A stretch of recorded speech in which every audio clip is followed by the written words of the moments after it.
तर नमस्कार विद्यार्थी मित्रांनो, तुमचं आपल्या चॅनलवर सहर्ष स्वागत आहे. आणि आपण आज नवीन माहिती बघणार आहोत. नवीन माहिती म्हणजे काय बघणार आहोत आपण आज?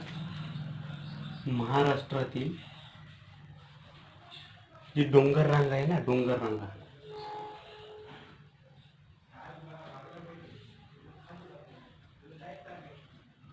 महाराष्ट्रातील डोंगर रांगा बघणार आहोत. इथं कोणता आहे आयोगाचे क्वेश्चन बघायला जाऊ.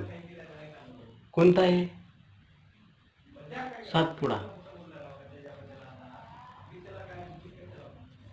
हे काय आहे? सातमाळा. यालाच काय म्हणतात? अजिंठा.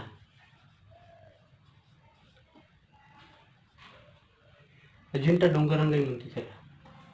इथं कोणता आला? हरिश्चंद्र बालाघाट. कोणता? हरिश्चंद्र बालाघाट.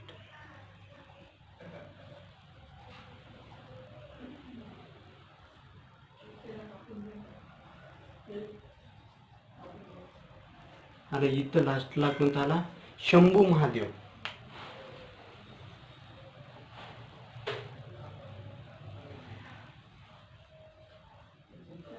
आयोगाचे क्वेश्चन बघा कसे आलेले आहे. नंबर 1 ट्रिक आहे.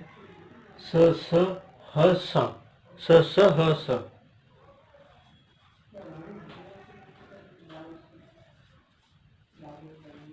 स स ह स. काय सोपी ट्रिक आहे. स स ह स. स म्हणजे सातपुडा. हे डबल स म्हणजे काय आहे? सा सा. हां, स सा ह स. स सा ह स. ससा हस. अशी ट्रिक आहे भाऊ. ससा हस काय आहे? स म्हणजे सातपुडा. सा म्हणजे सात. हां, सातमाळा.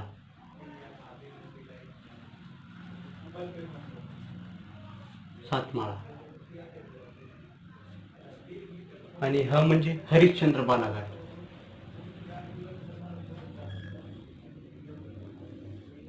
बालाघाट. हे शं म्हणजे शंभू महादेव.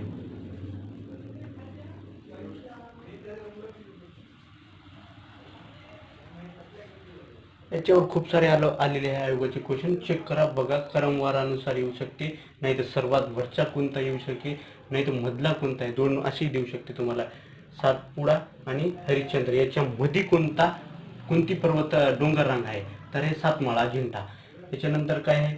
शंभू महादेव, नाही तर सातमाळा. यांच्यामध्ये कोण? हरिश्चंद्र बालाघाट.